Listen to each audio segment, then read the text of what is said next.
Hochma Text Project podcast presents Season 1, Seneca's Letters from a Stoic by Lucius Annaeus Seneca.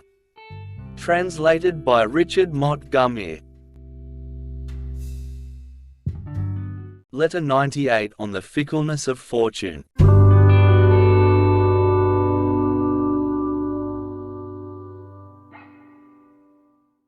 You need never believe that anyone who depends upon happiness is happy. It is a fragile support, this delight in adventitious things, the joy which entered from without will some day depart.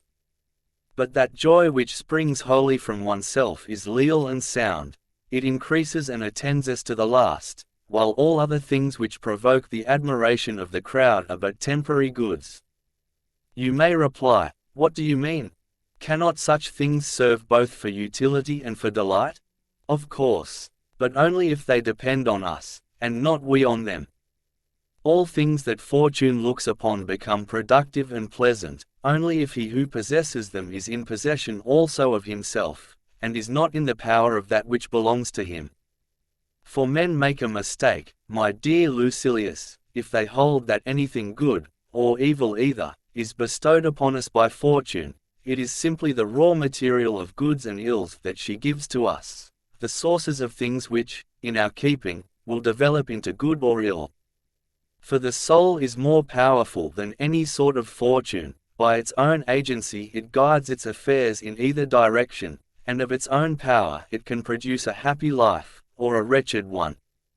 A bad man makes everything bad, even things which had come with the appearance of what is best, but the upright and honest man corrects the wrongs of fortune, and softens hardship and bitterness because he knows how to endure them. He likewise accepts prosperity with appreciation and moderation, and stands up against trouble with steadiness and courage. Though a man be prudent, though he conduct all his interests with well-balanced judgment, though he attempt nothing beyond his strength, he will not attain the good which is unalloyed and beyond the reach of threats, unless he is sure in dealing with that which is unsure. For whether you prefer to observe other men, and it is easier to make up one's mind when judging the affairs of others, or whether you observe yourself, with all prejudice laid aside, you will perceive and acknowledge that there is no utility in all these desirable and beloved things, unless you equip yourself in opposition to the fickleness of chance and its consequences, and unless you repeat to yourself often and uncomplainingly, at every mishap, the words, Heaven decreed it otherwise. Nay, rather, to adopt a phrase which is braver and nearer the truth, one on which you may more safely prop your spirit, say to yourself, whenever things turn out contrary to your expectation, Heaven decreed better. If you are thus poised, nothing will affect you, and a man will be thus poised if he reflects on the possible ups and downs in human affairs before he feels their force, and if he comes to regard children, or wife, or property, with the idea that he will not necessarily possess them always and that he will not be any more wretched just because he ceases to possess them.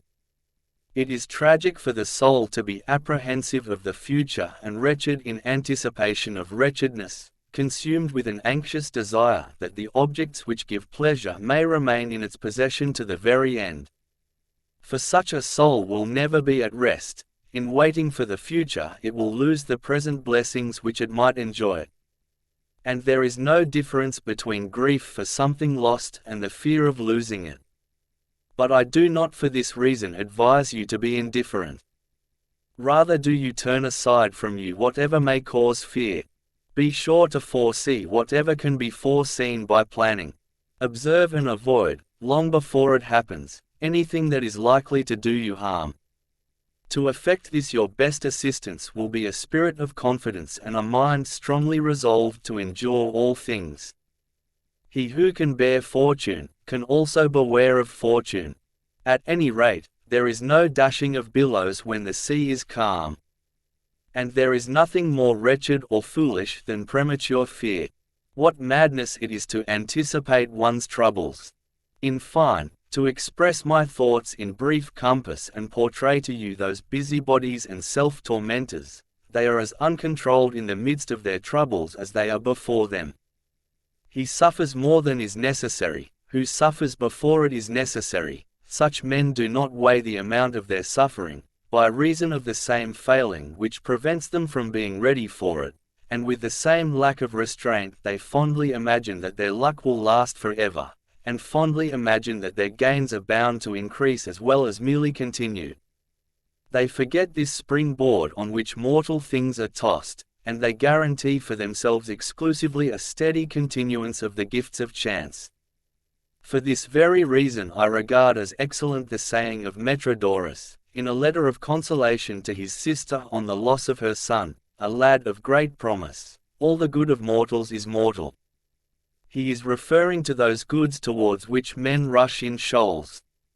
For the real good does not perish, it is certain and lasting, and it consists of wisdom and virtue.